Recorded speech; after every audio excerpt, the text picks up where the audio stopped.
And one. Welcome to the Golf Podcast Live. I'm Rafael Kalamat alongside Michael Bleackley. Lots to talk about today, guys. We've got a very special guest. His name is David Hill. He's a Class A professional with the PGA, a CAC Level 5 coach, TPI Level 1. He's over at Elm Ridge Golf Club in Montreal. Welcome to the show, Dave. Hey, thanks for having me on, Rafael and Mike. Merry Christmas or belated Christmas, Happy Holidays to you guys and everybody that's listening. Hope you're having a good vacation period and everyone's staying safe, hopefully. Thanks, Thanks, Mike. Dave, and great to meet you as well. And yeah, let's jump into it. We usually like to start off by having our listeners and viewers get to know our guests. So, tell us a little bit how you got into golf and where you are today with golf. Well, without boring you guys too much, I mean, obviously, like all of us who work in the industry, we started as kids. My sister was a very strong player. I grew up down by a small town, Hemmingford, in the border near the border of New York in Quebec. She was on the Quebec junior team. She played actually with Marianne Hayward, Marianne Lapointe. She's who has been a very a stalwart amateur here in Quebec. She's good friends with her, and Michelle Guibault, who was a great player and who unfortunately passed young. Anyway, my sister moved on. Through her, I started caddying for her when I was a little guy. I remember first watching I think my first Masters on TV in 1975 when Nicholas took down Weiskopf and Miller. So it's kind of my first real memories of the game, and then caddying for my sister, and then kind of taking up the game at that time, and playing junior and some provincial stuff and that, and a little bit of national stuff, and then working my way up. And eventually, I was actually going to join the armed forces. And I was accepted in the officers program to look at becoming a pilot. Wow. And my mother at that time, she actually got diagnosed, unfortunately, with cancer, and she did pass. And so I decided not. Golf ended up being like I would say Linus's security blanket for me. So I said I'm not going to go off to basic training, not see my mom. So I just stayed with golf, and I ended up eventually joining the Canadian PGA, and I kind of worked my way up. There was a period I was down in Florida. I said, I want to try to go for it, and went down to Florida and caddied a little bit at private clubs and played a few mini tour events. And I kind of remember there was a seminal moment about the whole playing thing, because I remember playing this course where Gary Player held the course record, and I'm reading and I played a small tournament there and played okay. I think I shot like maybe 73, it was 73, 68. I was pretty satisfied with how I played. And there was an article in the paper 3 weeks later, Fort Lauderdale youth, 15-year-old breaks 19-year-old record set by Gary Player. He had shot 57. It was Chris Couch, who went on Wow. later to play the tour. He played the Ben Hogan tour at Wow. the time in the tour, and he won on tour. And I remember reading that, and I said, what am I doing? I said, I'm going to get into coaching and becoming a pro at a club, because I don't think I'm quite cut out to make it on tour. And kind of the rest is history. And after working, back in those times to develop our apprenticeship, we did a 5-year apprenticeship with lab reports and become a Class A after 5 years. I really wanted to, excuse me, to get more involved in teaching. So my entire career has almost been teaching. I couldn't tell you how many lessons I've maybe given, somewhere upwards of 40,000 in my career, and developed different spots for academies. Raf, you and I go way back over 20 years ago. We were in a place called Nuns Island. I was involved in a project there, and eventually I did sell it. I sold my shares in the project, and I moved on to Elm Ridge, where I am now. And again, I also got involved in coaching youth, I would say about 10, 12 years ago. And, seen some of my players move on to scholarships, and, a few have turned pro, and I stay in touch with them. As a matter of fact, I was talking to one of them last night. It was really good players down in Florida. So that's kind of where I am right now. Run my academy and developing a few other things as well. And actually, one other thing, just maybe to finish, hopefully, I'm working on ideas to get my PGA. I've been 25 years Canadian PGA, Class A. I'm working on doing my master teaching professional thesis. So that's something I'm working on right now. That's Wow. incredible. Yeah, Yeah, I that's learned a few things about you, Dave. I didn't know you wanted to go into to be a pilot and so on and so forth. We got so busy with teaching over at the Golfologist Academy, where you were a founder, and as well as now you've developed the Montreal Golf Academy on the West Island, helping not only just amateur players but top end players and junior players. I think you're over at John Rennie as well, where you teach the program out there. Well, it's an interesting program in Quebec. It's called the Sport-Etudes, so sports studies. So kids who excel in their sport or are very passionate about their sport, they get out of school every day at 12, and then they focus on their sport. So, obviously with us with golf, I handle the West Isle of Montreal. I think in Quebec, I mean, it's really grown. In Quebec, we have about, 12 or 13 different structures or areas throughout the province.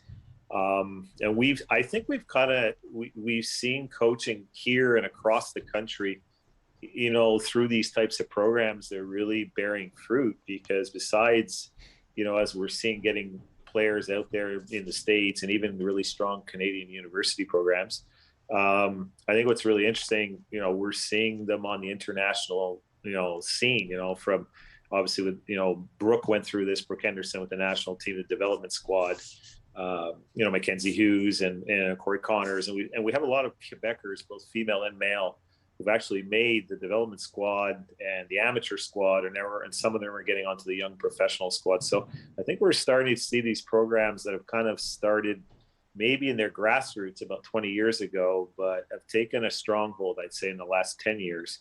And we're starting to see some players make their way because I guess, it's not a surprise to anybody that we've always kind of looked at ourselves as a hockey and maybe even a curling country, but I think we're starting to become a golf country, not just per capita, but in competitive wise as well. You look at all the names on tour now. Like it used to be, you'd be excited. We see Mike Weir, but now there's a 10, 11 guys who have made it onto tour, and Canada, is starting to produce a ton of great golfers. It's amazing to watch.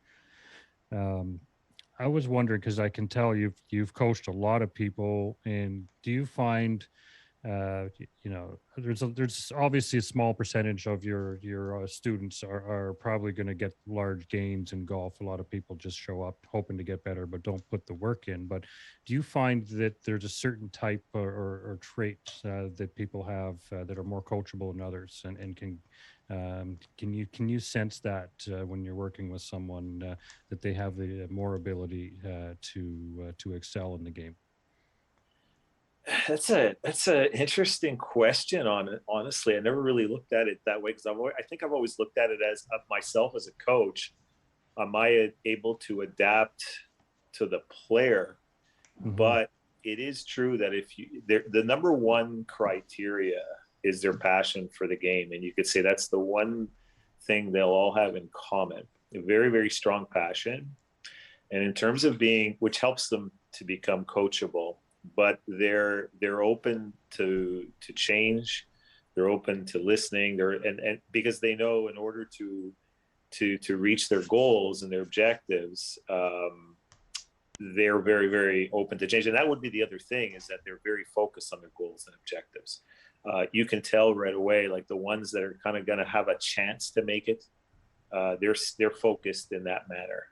As they get through that age of like, okay, now I really love the game at 12, 13, 14, they love the competition. They get more and more focused about their goals. And it's maybe even a good lesson too for parents. It's at that age where you don't push the kid in any direction. Let him find his or her way.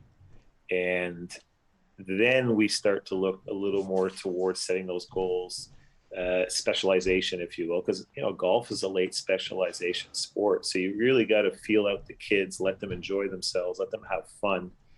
And that's part of it. For them, it's having fun, right? If you see that in one of those kids, they're passionate about it, they have some skill, they love every moment of it, then they're coachable. The ones that you have to prod and push, they're probably going to be a little bit limited as to where they're going to go. Absolutely. Right. I mean, that changes everything. Being a dad now, my son's just turned 15. He's 6 feet tall.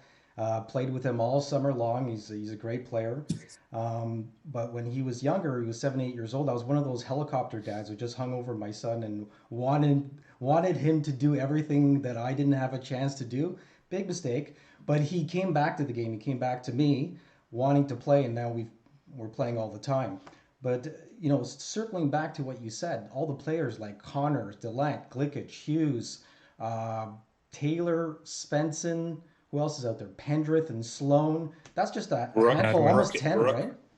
Yeah. Yeah. Brooke. Oh, Henderson. There's Maude Leblanc, who's playing really well. She's got full stats right now. Elena Sharp and a new girl named Maddie Schierick was the only one now who made. She got her card because she finished in the top 40 in Q School a couple of weeks ago. So that's really great. And looking on the Champions Tour, we I think Moreland still has a status. There's Ames and Weir, and I'm missing somebody. Rutledge might still have his status. And then the Canadian tour has grown so much. One of my mentors growing up was Bob Boschman, and he helped me through a lot of stuff in the early 2000s. He was commissioner of the tour and started the tour back then. To what it is now, there's over 25 plus Canadians on tour who could play the PGA Tour. They just need that extra step. It's sort of, now not having to go through Q School and to do it through the Corn Ferry Tour. It's very different than when we were growing up. But it's really interesting to see all the Canadians now just really breaking through. Yeah, well, they're definitely, we're becoming less of an anomaly out there. I mean, in the past, as we'd always go, if we go back and, I'm not going to go way back, but I mean, if we go back to our day when we were young and who were out there, you'd see Dave Barr and Dan Halderson and Richard Zokol and Jim Nelford. And then obviously Mike Weir came along and he wins the Masters. I mean, the big name prior to them obviously would have been George Knudson.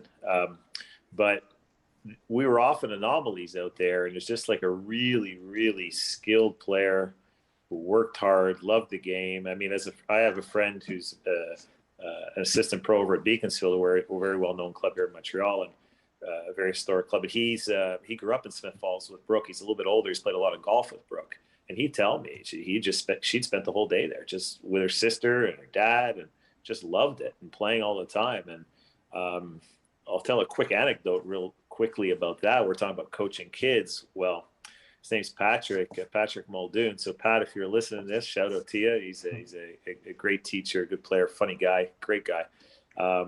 One day he's over at the Dome, and I said, "Hey Pat, come in and tell me a story about Brooke. Tell the kids a story, like what it takes or what you've seen in Brooke with her growing up." And I learned something. I'd never heard this before. I mean, somebody only like Patrick would know, because he's probably played over 50 games with her and her sister, and he knows them really well. And Patrick was getting back into competing himself a little bit. So he tells the story. He says, I was feeling the nerves. So I called up Brooke and I asked her, I said, Brooke, I'm getting back into it. I'm getting nervous, a bit of anxiety. I don't know how to deal with it. What do you have any ideas or any ways you can help me out with that? Any tips? And she goes, well, Pat, she goes, I've only really been nervous once, and I really didn't like the feeling. So I decided I wasn't going to be nervous anymore. So when Pat told that story, I looked at him and said, Pat, that's why you're here and she's there. and when you think about that, we talk about the anomaly. So that's a real anomaly in how you are. I mean, she's so confident, and she's developed that confidence in herself from a young age, and very skilled. And I think through our coaching programs, we're starting to see there's more and more numbers taking up the game, getting involved in higher end coaching, and they're developing a belief system that they can make it. So it's not just those incredible phenoms that can make it. We're seeing more and more that have that ability. And we were talking about this in the past, Raph and Mike, about the idea, like, why is it that we haven't maybe seen more Canadians out there on the tour in recent years? And I think they're coming. The U.S. has always looked at themselves as the best in everything, and we've looked at ourselves as the best in hockey and curling, and we said, like, Brazil has looked at themselves as the best in soccer. Yet we see sometimes these abstract countries like Denmark and Sweden and different places, they come up with programs, and we're seeing players even in Italy, where it's not a very big sport, it's very expensive to play. There's a lot of players coming out of those countries, and well, why not us? And I think we're just starting to develop that belief system that, yeah, why not us? We can do it, and it's coming. So I wanted to ask you, what do you think the overall depth of skill is in the current junior programs coming out of Canada? Because golf is way more popular over the last few decades after the Tiger effect, and obviously COVID's boosted the popularity recently. But do you find that this generation of youth may be more skilled than, say, 20 years ago? Well, definitely more skill is one thing. There's knowledge. Like I said, there's the belief system. There's the tools and technology they have at their disposal. There's more tournament opportunities for kids as well. Although at one point there was almost too many where parents were sending them to a different tournament every week, and now they've learned how to kind of work their schedules within a whole calendar year, the whole periodization aspect of it. I'd almost think it's every 5 years. I think they're really kind of leaning on each other and seeing almost every 5 years there's a group coming in. So, yeah, well, they make it, I can make it. So there's a few more and more. The numbers are growing almost every 5 years, and we're seeing that. Like, the talent is incredible. If we look at the Canadian Junior Championships this year, and the scores they're shooting, the length they can hit the golf ball, and then they go into international junior events and they're comfortable, where I think even up to 15, 20 years ago, maybe even 10 years ago, a little bit less comfortable. So it's big changes. Yeah, I agree. The experience wasn't there. I mean, if you just look at the Symetra Tour, they've got 10 plus Canadian girls playing on there right now, and that's pretty impressive. And like I mentioned on the Mackenzie Tour, we never had 25 plus Canadians. It was a lot of Americans playing the Canadian Tour or international players. So it's really great to see. I'm really fascinated on how technology has really taken over. If you're looking at university golf and Division 1, 2, and 3 golf in the US, Division 3 golf is an accomplishment these days. These players are hitting it long. You won't see one without a TrackMan. And I know we talked about this yesterday, Dave and Mike. We talked about the fact that we need to go back to feel a little bit more. However, the accuracy and precision of training with technology alongside a good coach who gives you good course management, helps you understand, tournament golf, is a great combination. We're seeing length that we've never seen before. There's the whole Bryson effect that's happening because he's hitting it so long. It's even turned the heads of a lot of golf professionals like Rory, who actually chased distance for a while, and so didn't really need to. They didn't really need to, but now you're seeing even the professionals changing their game and using technology to their advantage. Well, you had to go down that rabbit hole, Raph, with the whole Bryson DeChambeau movement. We could go. That could be a show into itself. Yep. With Bryson and how he goes about his business, and just from a technical standpoint, if you look at Bryson's swing, he could almost, like, one thing for sure, he already had a good 118, 120 miles an hour in the bag, club head speed, and he could get it to a second gear, maybe at about 127. And if you looked at that, he had a little bit limited turn, limited wrist set. And when he started to increase that with more power and more speed, the power to create the speed and to control the speed, all of a sudden his club got to a little bit more parallel at the top, more rotation, a little more lift, more usage of the ground forces. Next thing you know, he's bombing it, right? So when a guy like Rory looks at that, Rory had developed that speed young, plus a little bit of working out in the gym. His swing was already a parallel. He got across the line, and his positions got a little bit out of whack, and you could see his game started to suffer. And I find it curious. I find it interesting that that's where the game has gone. We know that, with strokes gained, length is a big deal, but is there a point of diminishing returns? I think it depends on your course setup. I mean, we can look at Colin Morikawa, whose average length on tour, I believe he's probably right around 295, 300, about 113 miles an hour club head speed. And he's number 2 in the world. And look how he manages his game, and look how he managed his game at the British Open under those types of conditions. So it's very interesting. Patrick Harrington was talking about it a couple of weeks ago. I guess I don't know if you heard that during the PNC. So you got to watch it with technology, because you just try to keep on improving your numbers instead of thinking about how to score. Yeah. Well, You make a good point. And if you think back to Arnold Palmer's Bay Hill Invitational last year, and Bryson drove it over the water 70 yards away from the green, he made par, right? Like he missed the green with from That's 70 true. yards. He also won And the U.S. Open. right. So he, of Yeah. course, like, you know, it's got incredible game, but you could have made birdie go, you know, easily another way. But if you're going to have that distance, like my point is, you need to be able to capitalize it and have a strong wedge game. If you're going to be wanting to carve it out of the deep rough and you know, be closer to the green, you've got to improve those you know, those up and down stats. Yeah, and Bryson's interesting because it's horses for courses. Because if we look at Bay Hill and when he won the U.S. Open at Wingfoot, I mean, kudos to him. He analyzed those courses and he said, "Well, this rough's really thick. I can cut these corners, and my clubs are big and heavy, and I can hit a 9-iron from 180 at a thick rough. It's going to cut through there like a scythe through long like hay." And he has the power to be able to do that. So there are certain courses, course setups and lengths that are definitely advantageous to do what Bryson does on a weekly basis. I think we saw the same thing at Bethpage Black when Koepka, when he won at that course setup at Bethpage Black when he won the PGA a couple of years ago, 2-3 years ago. The widest landing areas were at 310 to 320 yards, where a lot of guys couldn't quite carry. Where you had the bunkers on each corner, and they're kind of like scraggly bunkers in their shape.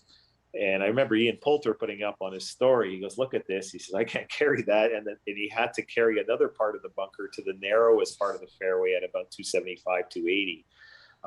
It was a unique setup for the Bombers, but I'd like to see more courses out there on tour that kind of showcase all parts of the game, and we see that a bit with in Phoenix, right at Scottsdale.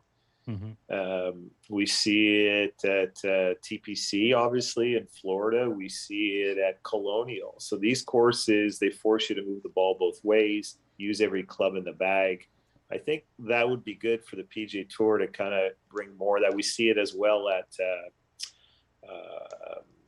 over in Europe. Is it what's the Valderrama?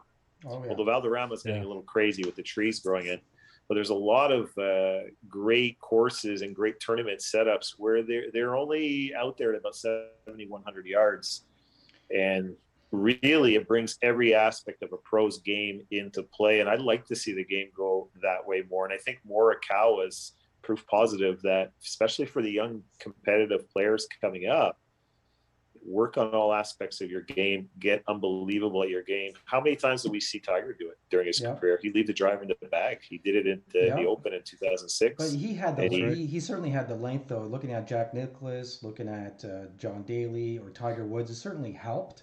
But you really need to, back it up with a short game. If you look at someone like Victor Hovland, who didn't have much of a short game, clean that up a little bit. I think he's going to be someone to be reckoned with in the future, especially with the PGA going to Oklahoma. That's basically his home state and where he went to university. He might do very well there. He certainly does well in the heat. But just circling back to Bryson's really changed the game for most people with, them putting things back with the driver at 46 inches. He was playing around with doing saddle style putting, which was really interesting, really redefining the game, because I think he was getting ahead with that technique, and he had to pull back, and he's fine with changing things up, but he realized he's a needle mover. He's really changed the game for many, many different reasons. And and he's a good putter, and he's got a good short game. It's freaking everybody out because of the technology. All the clubs the same length, his grip size, what he's done at the World Golf Driving Distance Championships. He made the top 8.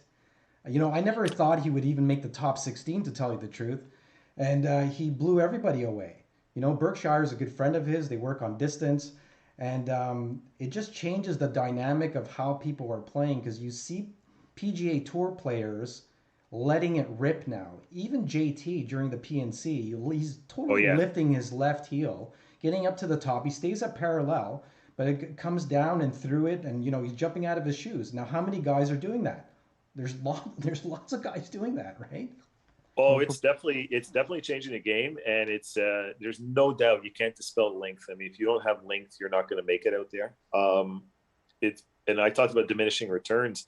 So that day when he qualified and he did very well, Bryson, basically Kyle Berkshire was on the Golf Channel the next morning. I don't know if you saw that interview, but it was very interesting what he had to say. And he said, "Do you see a limit?" He goes, "Actually, no." He says, "I actually I set a new record for myself this past week in clubhead speed, and he was pushing 160, and his ball speed was well over 220 or 225 or something. Ridiculous.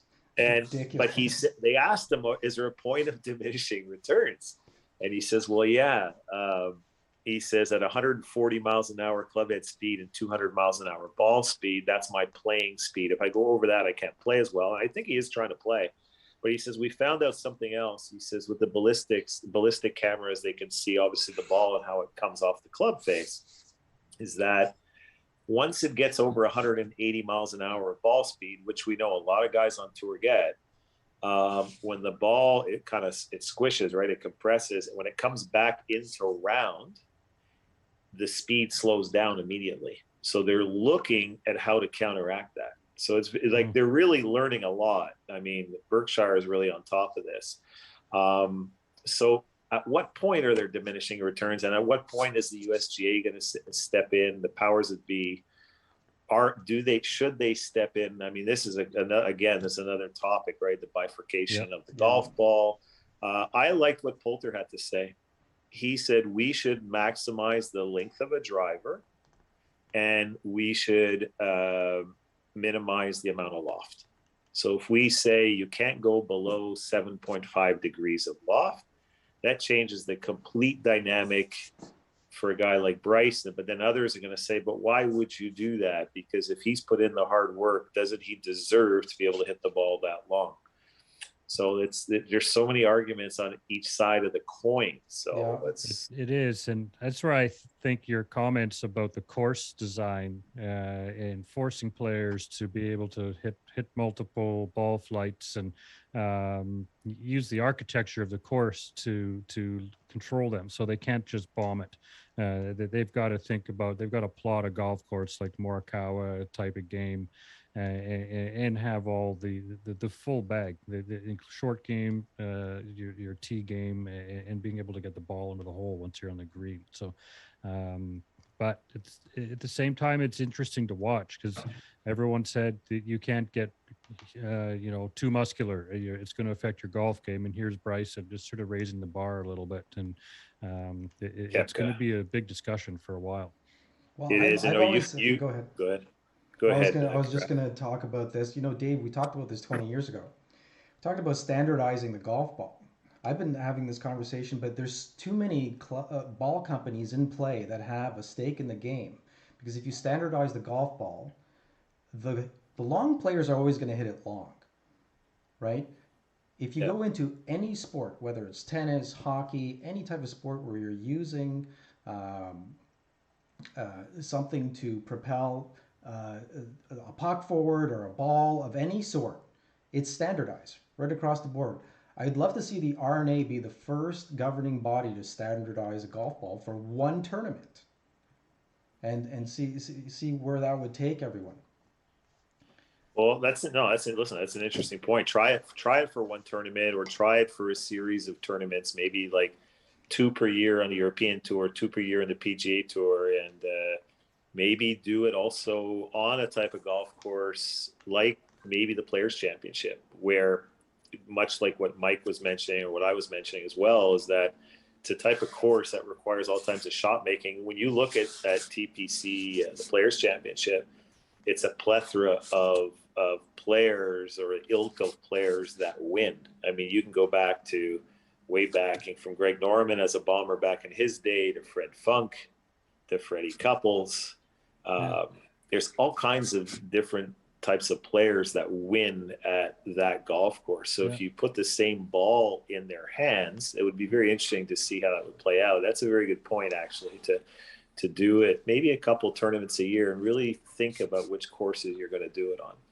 In a course like Sawgrass, it's so technical, and I've played the stadium course, PGA West, which is kind of like a a sibling to that golf course, and it's penalizing if you're not in the appropriate landing areas and you have to, carve yourself out of a 25-foot deep bunker, try and get up and down from there.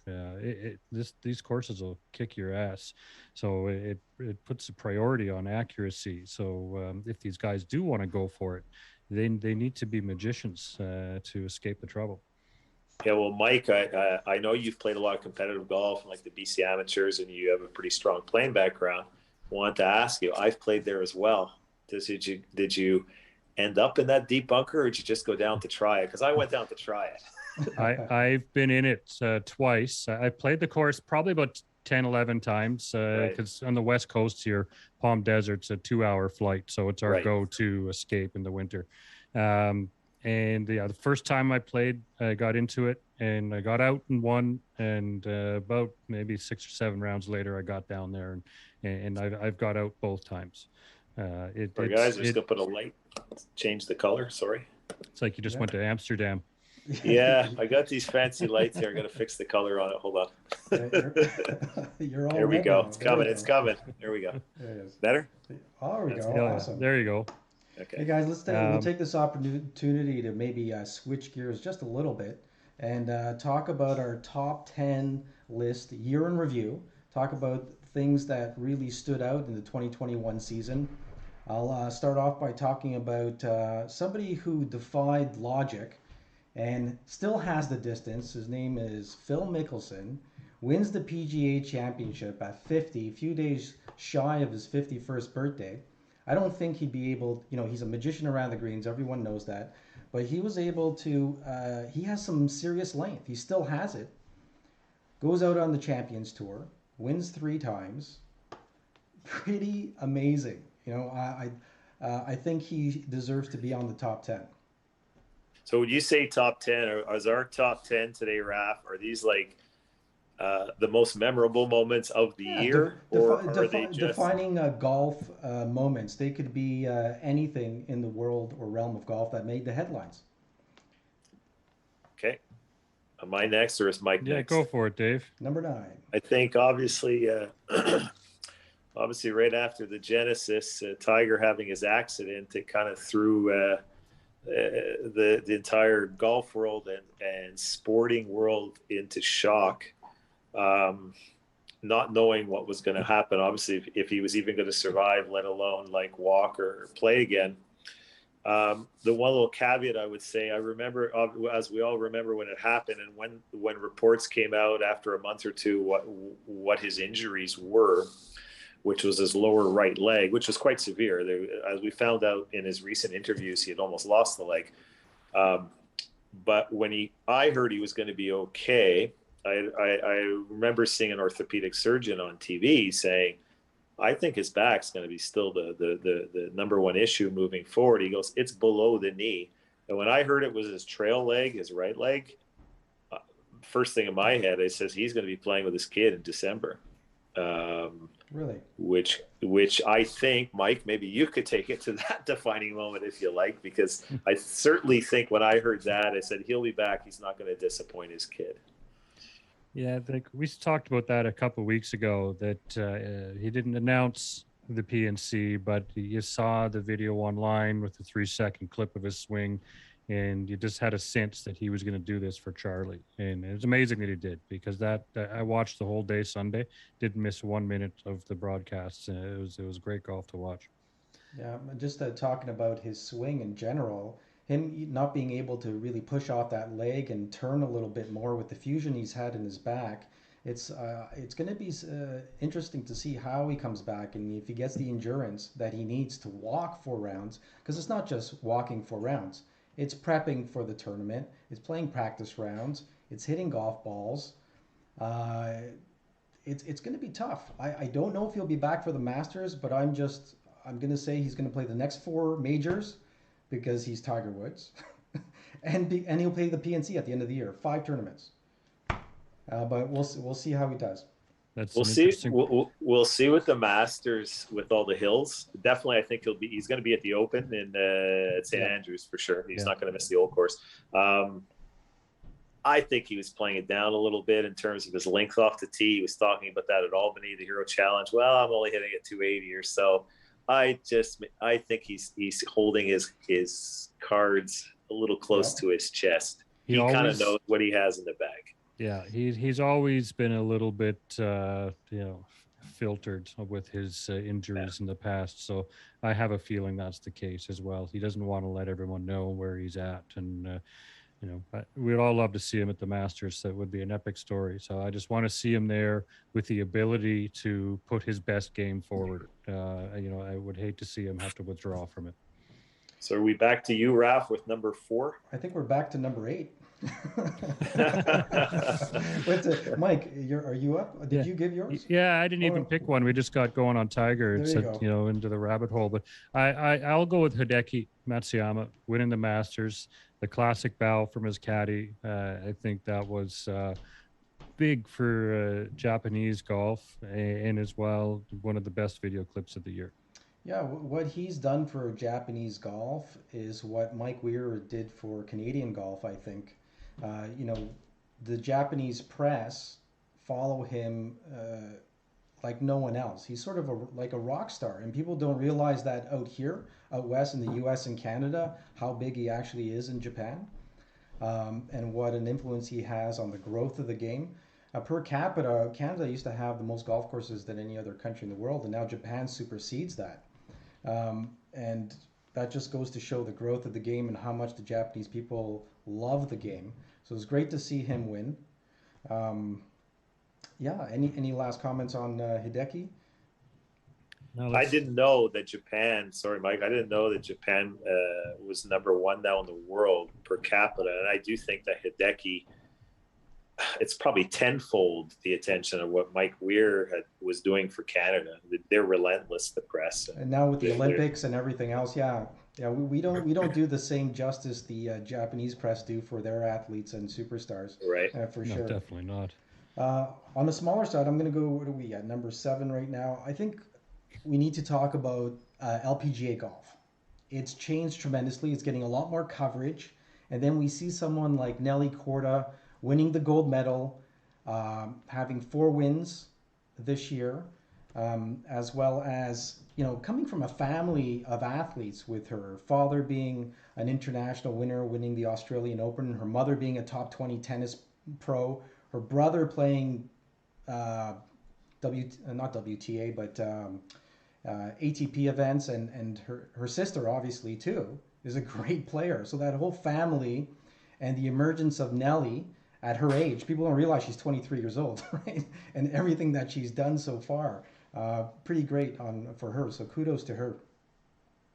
Yeah, I like what Tiger said about her afterwards. She was obviously a little shy in getting the photo and everything, but how he had the opportunity to watch her this year being injured, and how she's all in on every shot. He goes, some players do dog it, as Tiger said. It's like they dog it, and she doesn't. So I found that very interesting. Going back to the Olympics, I find it also, I think for the women, I wonder, I don't want to assume anything. Is the Olympic gold medal a bigger thing on the women's side than it is on the men's side? Because the men's side, the history of our 4 majors now, going back to the Masters, prior to that, they were different, but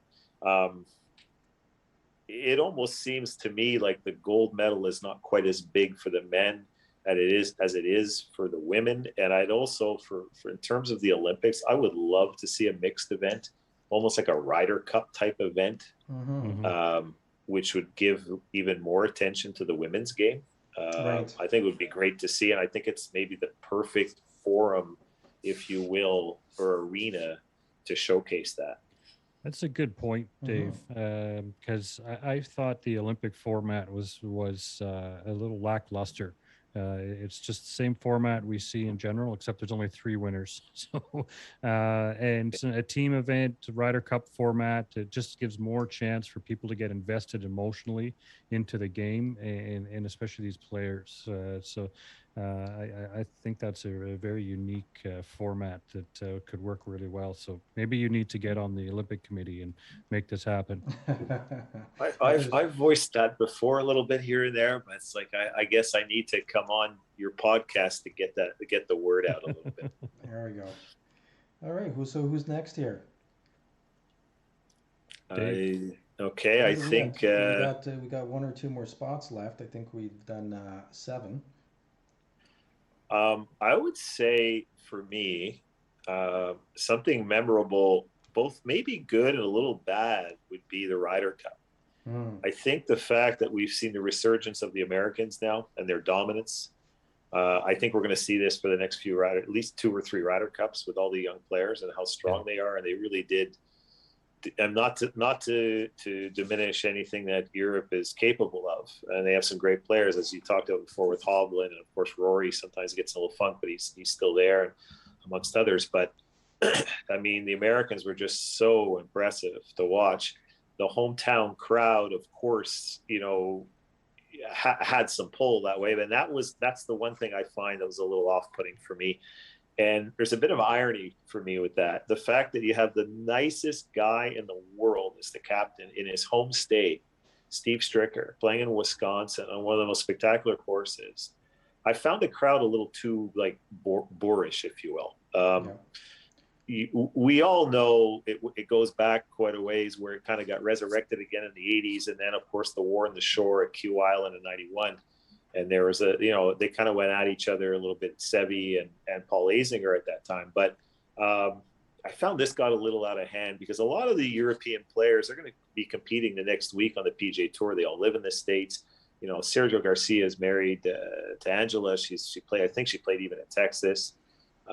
She actually had to call out some of the fans. It would have been nice maybe for the American media, maybe a couple of the players to kind of step up and kind of back up the nice guy image of Steve Stricker and their captain, their leader, and say, hey guys, you can boo, you can jeer, you can yell. Maybe don't throw insults at our opponents. They're good guys, they're good players. You have to respect their game. You have to respect the game. I'd like to see a little less of that. I agree, but people were locked up for a while, with COVID and everything. It's just like we let everybody out of the cage and let them see an event. Oof. Compared to something like the Olympics where you have nobody out at the event except the volunteers. And here you've got so many people watching golf, and it was a great marketing campaign. And, I think we live in a different age where golf is actually evolving and changing, and the golf fan is changing. They're a lot more vocal. There's phones out there, everybody's snapping away. Yeah, I'm not saying that it's right. It's just the way things are kind of evolving in the sport. That's true. And I think like for us in the industry, like myself as a the professionals across the world, even in all the PGAs, it's a little bit like we're stewards of the game, and we have to, I think we have to really keep our eye on the ball, so to speak, and say, well, the younger crowd coming up and learning the game, thanks. We appreciate it. Welcome to the game. We love the fact that you've helped resurrect the interest in the game. Obviously not alone. I think the pandemic had a little bit to do with that. They got bored and had nothing else to do. But keep in mind, there's nothing wrong with, like, look, I'm wearing a hoodie today. I taught in a hoodie today. I love it. I don't mind hearing a little bit of music on the golf course sometimes. I don't mind updated dress codes. We see great new technology. But there are some traditions and some behaviors that we have to keep in the game. And I think it's what separates us from other games. It's still a self-policing game, and we should be proud of that. Amazing. Great points. All right. Yeah. No. Well, let's. I'm going to do 2 more notables. Rob Labritz has been on the show, and him getting on the Champions Tour. Just wanted to mention that, him going viral with the video, finally making it after being a PGA teaching professional at a club, keeping up his game. He's won 30 some odd times on mini tour events and played in 8 PGA championships, making the cut twice. But finally, just letting it all out, he finally did it. At 50 years old, to win the qualifier is pretty incredible, and to see him out there. So that video went viral. And just before that, earlier this year, We saw someone like Michael Visacki, who's been playing the mini tours for, for several years. You got Justin Thomas, who gave his support after his meltdown and finally making the cut, and getting through the Monday qualifier was great to see. So when you see that, when you see how much work and how much this means to these players, it's really great to be able to see that and showcase it and celebrate it. So that's a great point, Mike. You want to add to that? Because I think it's great to see we have somebody out like that, a Canadian on the tour, and he's doing great. Oh yeah, no, definitely. It was actually a fantastic year overall for golf. We could go on and on about. We didn't even touch on Morikawa and the great things he's done, but. Seeing somebody work hard at golf and finally get the reward is always exciting. And there's, like with Rob Labritz, for example, like as we had a show with him this morning, and watching his videos and seeing him have that late success and get onto the Champs Tour, there's an emotional attachment that you have as a golf fan and a player. That he's living our dream, and we're going to be vicariously living our lives through him while watching him on the Champ Tour. Right on. I think too even with pros in the industry like myself, I'm just a little bit older than him, but there's a lot of guys who out there, they play in their regional events and regional PGA events, and they can look at him and say, hey, I'm in my 40s, I'm going to go for it, because we do have a lot of talented guys out there. And I played in the Canadian PGA Seniors this year. I didn't do too well. It's my first crack at competition again, although I did some pretty interesting competitions down in Vegas with some putting, which I could discuss. But it kind of opened up my eyes to how hard I have to work, keep my skills up. And I've been working pretty hard this winter, getting myself back into shape and working on and assessing my strengths and my weaknesses. And hats off to him, because he teaches a lot.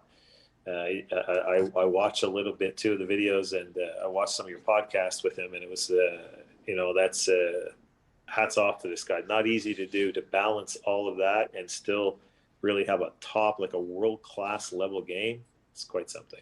It is. And I play in the Vancouver Golf Tour regularly as well, and I know a lot of mid-40 somethings who are probably going to be a little extra motivated, maybe not to get to the Champions Tour, but maybe to try for the provincial qualifier or for a national event, or just to step up their tournament game and work a little harder to get there. Well, this is it. And if you want to get better, if you're just tuning in, you're listening or watching the podcast, we're here with David Hill, Classe A professional in Montreal. David, tell us a little bit about the programs and where you work, how people can get in touch with you. At the Montreal Golf Academy, you're at the Dome and at Elmridge, I believe. Yeah, well, I'm at the Dome, the Golf Dome in Kirkland. It's called the Dome off of Highway 40, and over at Elmridge Country Club, which is a private club, although certainly afforded the opportunity to bring clients in and introduce them to the club, to be an ambassador and to take lessons at a very nice facility. So it's a wonderful opportunity for me and for our clients. So you can go to montrealgolfacademy.com and find me there. And I'm working on a few other things. I'm definitely, as I think I've spoken to you quickly, I'm working on my master's master teaching professional. I have to write a thesis. I've actually studied Henry Breton, who I know you're close to, and I know Henry a little bit.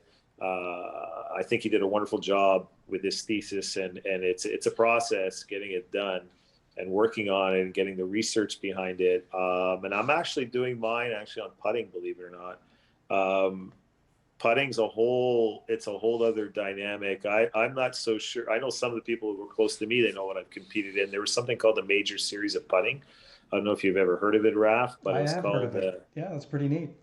It was kind of a brainchild of the guys who ran the Champions Tour event here in Quebec when they had it. And Guy Laliberté, the founder of the Cirque du Soleil, wanted to create an event to raise money for his One Drop charity, which is getting good drinking water to people who don't have it around the world.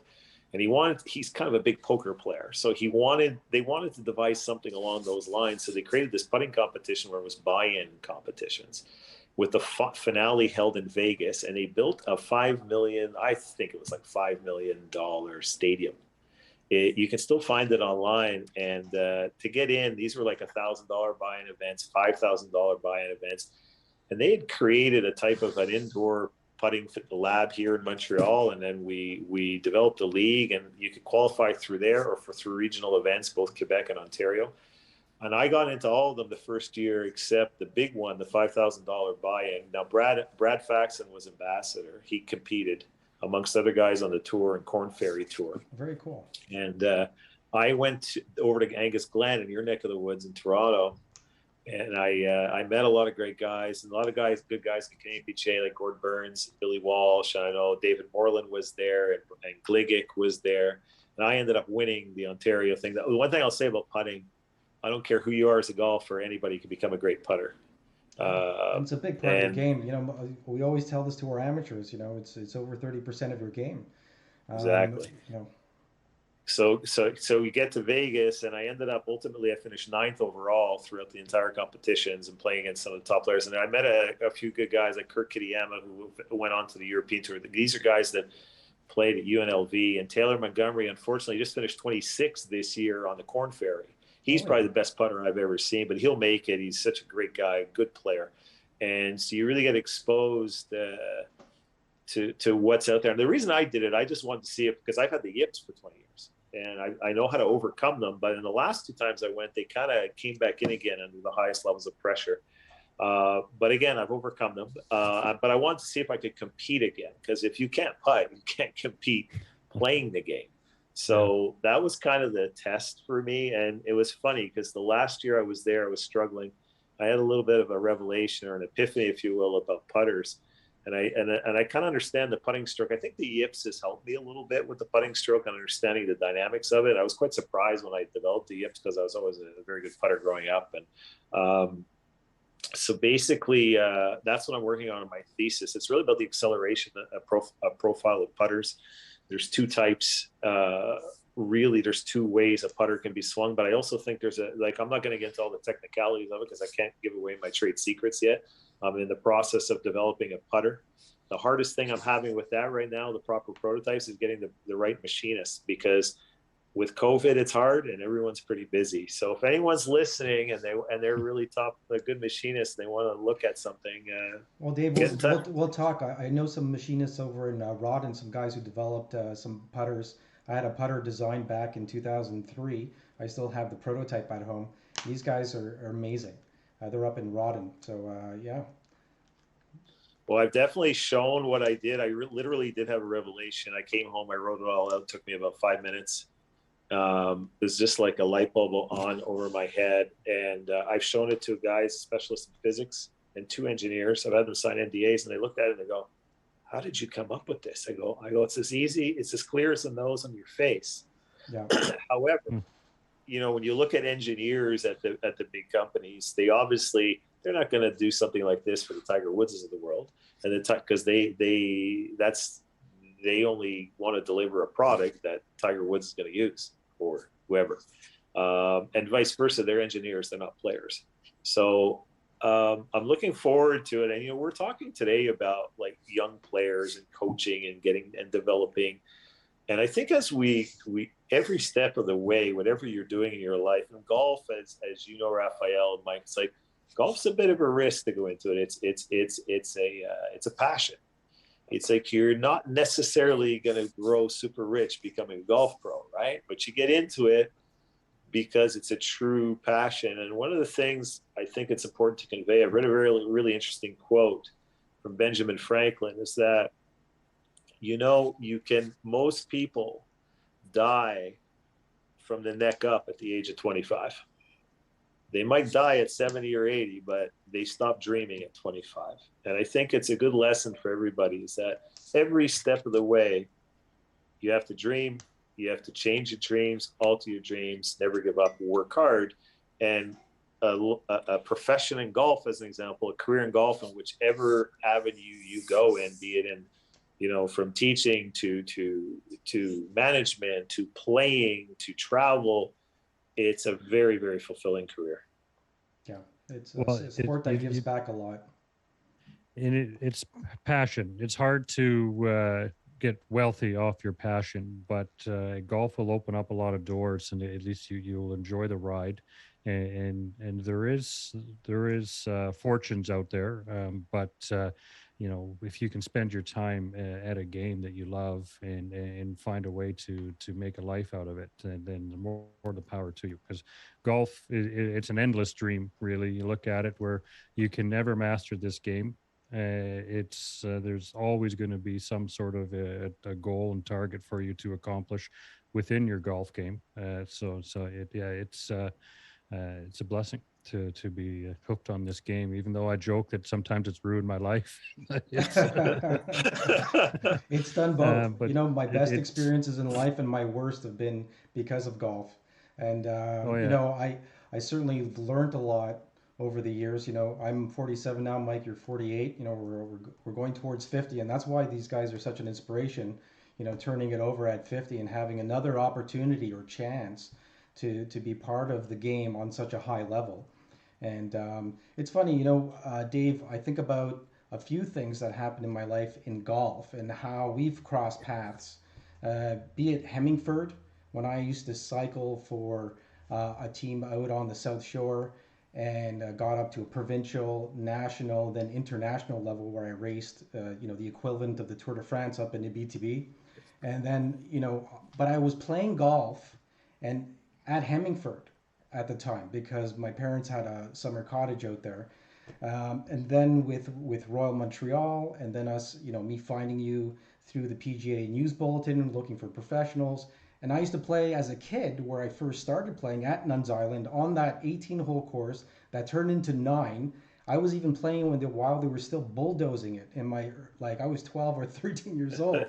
And so it's funny how life goes around full circle. It's ironic that we started off today talking about the fact that I was perhaps going to become a pilot in the armed forces, and it didn't pan out. And today, of course, I ran in today at the dome while I was coaching upstairs. There was one of the former kids I used to coach. He's played NCA. He works at Lightspeed today, and his dad's there, who I'm very close to. And he was a former fighter pilot, exactly my age. We would have crossed paths that way, but as it turns out, I crossed paths with him later on, coaching his kid. So yeah, it's as Mike, as you mentioned, you just we meet so many people, and there's so many opportunities and doors that open. Some close, but you open up others. Yeah, no, you meet great people golfing, and it's my grandfather actually was a pilot in World War II, flew scouting missions. You know, so my dad wanted to be a pilot as well, but I believe his eyesight wasn't good enough for him to continue any further with it. Mike, you have some interesting. Is it grandfather or great grandfather as well? So Yes, your ancestry is interesting. He was a greenskeeper, assistant greenskeeper at the that's old right. course. My great grandfather on my mother's side worked at St. Andrews. And as I told you last night, he moved over to Ontario and was a professional there and created a golf tournament with his business partner. It's the Hunter Armitage Trophy, which still goes on to this day. And my mom used to go, she passed away a couple of years ago, but she used to go and give the trophy away, you know, while she was a little bit more mobile. So for the last 4 or 5 years of her life, she would go and make a toast to the champion and give the trophy away. So my great grandfather's plan was to grow the game for women. So you know, that's sort of runs the history of golf is pretty deep in our family, and so out of my siblings, I'm the one that's got the bug the most. That's for sure. My sisters play, and my brother gets out once in a while, but yeah, it's really bitten me a lot. So I've got to continue this tradition. And you definitely have to get out to the old grey town and the old grey tune in Scotland. Yes. Oh, absolutely. And I think this is a great segue for your caddy story here that you mentioned. You nearly lost a small fortune to a group of caddies at the old course. So This why might don't you be run us this through might that? be our funny golf story because we're reaching 1 hour right now, so we could each share a funny or embarrassing golf story. And that's what's the caddy story, Dave? Well, I will say this. I'll say that for everyone listening, we talk about dreaming. I know a lot of people dream to go to play the old course and to see it, to experience it. You need to do that. Yeah. If you're a golfer, you need to do it. I've been twice. I've played it once. It's inexplicable. There's something spiritual about the place. It's a shrine for the game. So I can tell you 2-3 quick real anecdotes. I got on the first tee. I ended up joining a guy from Vancouver and a couple from New York. And the caddies right away, they turn to you and they say, "What's your handicap?" I go, "Well, I'm about a scratch. I'm a pro." And he asked the guy from Vancouver, and he says, "I'm a 5." And he says, "Are you Canadian or American?" He goes, "I'm Canadian." So I took my caddy aside. This isn't the funny stories. I asked him, "Why would you ask that?" He goes, "Oh, Canadians, we had 1. Americans, we had 2 or 3. Put a little prestige handicaps over there." So anyway, because they bet on every shot, right? Like for you, against you all the way. So I had a bit of a rough start, but I got it going. I never hit. By the way, I do have something in common with Tiger, believe it or not. I never hit a bunker on the 18th hole or on the entire old course. I never saw a bunker on the old course. So I have that in common That's with Tiger. amazing. It stops there. I got on to number 11. I was fighting back, and the 11th hole is a double green. It's about 250 feet left to right. It goes towards the first of fourth, and Tom Watson calls it the hardest. As I got on the tee, he says, "Tom Watson calls this the hardest par 3 in the world." So I get on there, and there's a big gaping bunker on the left. There's a putt bunker out 30, 40 feet to the right of that. And the pin is tucked right behind the putt bunker, which is really like a tough spot. They'll put it there on the last day sometimes during the Open. And I hit a knockdown 5-iron. It's only about 168, but it's like teeth into the teeth, left to right.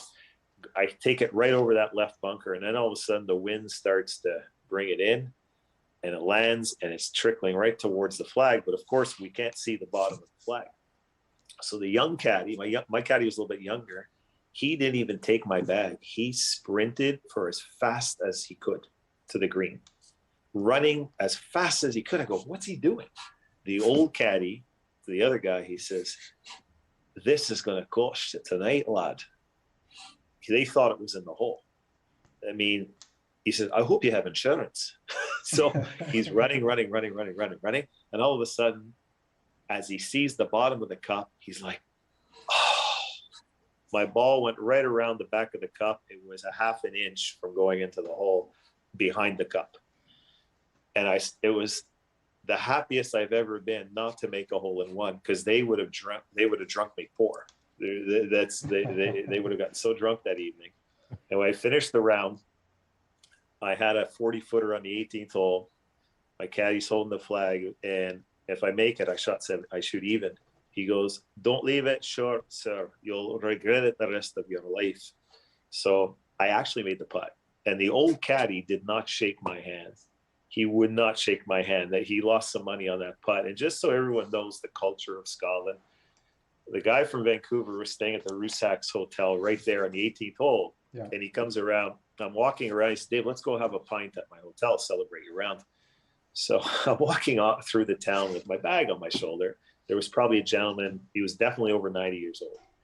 He grabs me from behind. I look at him and he says, "I saw you make that put on number 18. And he starts talking to me. And he asked me how I did. I said, "Oh, it was even par." He said, "Oh, you're on a level par on the old lady today." He wouldn't let me go for 10, 15 minutes. If we think hockey is in our blood here in Montreal, we have nothing on the Scots and golf. It's unbelievable how deeply rooted it is in their culture. So for anybody who feels they have a need or a quest to go or a want to go, you have to go. Yeah. Well, that's a great story. Definitely. That's certainly on the bucket list. I've been talking about it for a number of years. I know I spoke to you about it in mid-2000. We were planning a trip, I think, with Siegel to try to get something together. I think you went out there with him once. Correct. Right on. I've got the closest thing I've done to Scotland is playing wooden sticks out here in Ontario because they've got replica holes. So I played the 1st and 18th of the old course. Yeah. You'll get there one day, Ralph. Yeah, I will. How about you, Mike? Any stories? Well, let me think here. There's, I'll throw a quick one about Bear Mountain. A group of friends used to get together until everyone had children, and seemed to the tournaments fell apart. But it was an annual thing, and we went out to the Bear Mountain Club, and I ended up winning the tournament. And the final day, I was paired with a couple guys, not the greatest golfers, good people though. One of the guys, though, can't remember his name, but he had the personality that he could be on the set of The Sopranos and fit right in, right? Like, so very boisterous Italian fellow, big vest on, and just not like the, typical golf attire. And at first I was a little bit shocked as I got on the tee, but by the end of the day, we had a ton of laughs and all that. But the best part of it, I get onto 18 on the mountain course, and my third shot is right against a wall of grass. Like, I'm literally, I was doing the splits pretty much, and I chopped it out, threw it about 40 feet into the air with the flop shot, landed it in the hole for my par. This Italian fellow just went bananas. He was like cheering so loud, running circles around the green. It was a fun moment, a very fun moment, and an epic shot. Well, that's amazing. That's amazing. My story's a little bit embarrassing. I tried out 3 years in a row for the Humber College golf team, which was the number one golf team in Canada for 8 out of the last 10 years, Canadian national champs. And so, back in 2000, the program was full. The professional golf management program was just exploding because of the Tiger effect. And so I was in the program and went out to Hunter's Glen, which is basically a dog track. We're playing in fall. It's wet. It's muddy. It's pretty bad. I'm 3 over after three, and I get onto a par three with three of my schoolmates. Really great players. I'm not going to throw out their names, but I put it in the water twice, and I don't know what got over me. I put the club, it was a 7 iron, behind my back. It was 160 yards, and I tomahawked my club. But first I looked at all the players, and all I could see is fear in their eyes. Like I was going to hit them with the club. And so I tomahawked the club. It landed on the side of the pond, and I was able to retrieve it by tonging it with two other clubs later on. But that was one of my most embarrassing moments in a tournament where I wanted to play really well. But yeah, thought I'd throw it out there because not everything is rainbows and unicorns out there when you're playing golf. Yeah. I think we've No, all no lost issues it. there, eh? Well, I'll Yeah. tell you, like getting back to the whole throwing of the club and the tomahawking. I mean, you talk about anger. Sometimes you're okay, Raf. You got to let it out. I think sometimes there's different types of anger. You're almost better to let it out than keep it in. Yeah.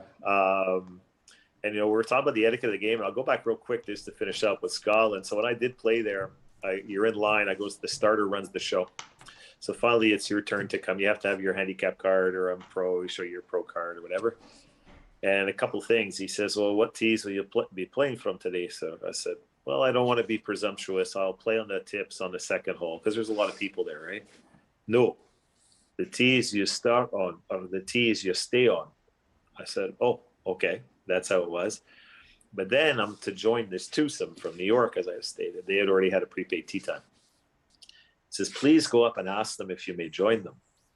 If they say yes, you come back and pay me." I said, "Why do I not just join them, or you don't ask them?" He goes, "You work in the golf industry, sir." He says, I go, "Yes." He goes, "Well, that'd be far too easy for them to say no to a complete stranger like me than a fellow player. That would not be good etiquette now, would it?"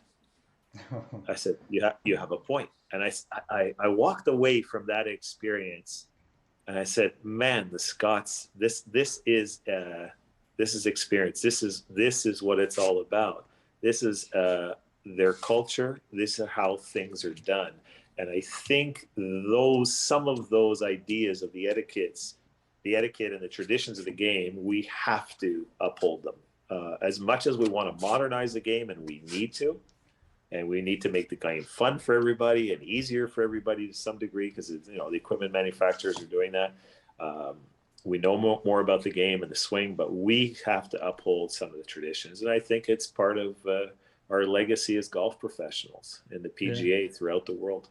I agree with you. Like, I'm okay with some advances in the game, but I really would like to see some of those traditions carry forward, and the respect for the game to be carried forward, and you know, treating the golf course properly, and but at the same time, it's okay. Like you mentioned, hoodies. You know, if style and fashion changes, right? Remember, they used to wear, you know, almost suit and ties. You know, Yeah. they wore a lot of, you know, it makes you wonder how they performed that so well back in those days, you know, wearing the clothes they did. Now we have, you know, moisture wicking technology in our shirts, and it almost feels like you're wearing nothing sometimes. So, but yeah, keeping the history into the game, and that's where I hope that the young generation can look backwards and see how the game evolved, and carry forward some of those traditions. Absolutely. It's why we, and it's why they enjoy it so much. Mm-hmm. They sometimes you don't know what you don't know.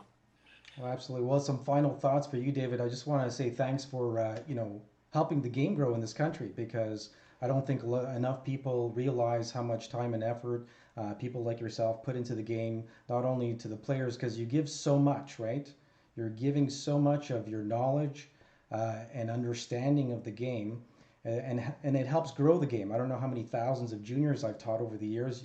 Like you mentioned earlier, you lose count, and so thanks for doing that. Thanks for coming on the show today. Any final thoughts, Mike? No, that's you know, I second that. You know, thank you, David, and to all the CPGA pros out there who, because I see them at my club. They're busy. They're there from sunrise to sundown. You know, teaching the game, and if it wasn't for all of you professionals, men and women, you know, there would be a lot of terrible golfers out there. Well, thank you guys. Thanks for having me on, and you know, thanks for promoting us and promoting the industry. And you guys are you're just getting started, and I look forward to seeing you guys, you know, progress and keep on doing what you're doing as well. Congratulations. Absolutely, Awesome. would love to have you back too. Oh, I'd love to. I'd love to be back. We'll get a game in bring sometime. up a few other things. Yeah. Pardon, Raph? We'll get a game in maybe one day. Absolutely. Well, you're just down the 401. You're not too far away. Yeah. Yeah. All Next right, time I'm out in Toronto, Raph and I'll cruise east. It's been a while since I've been to Montreal, since the 2007 Cup. Right. Oh, there you go. Yeah. All right, guys. Thanks again for David Hill and Michael Bleackley. I'm Rafael Kalamat. You've been listening to the Golf Podcast Live. Make sure you subscribe and ring that bell so you can get some notifications. And special thanks to our sponsors, ECS, Evolve Creative Solutions Agency, Drinkwell, Ping Pong, Tough Net, Duck, and Upper Hand Cards and Collectibles. Thanks, guys. Have a good one. Take care. Thanks. Guys. A great 22.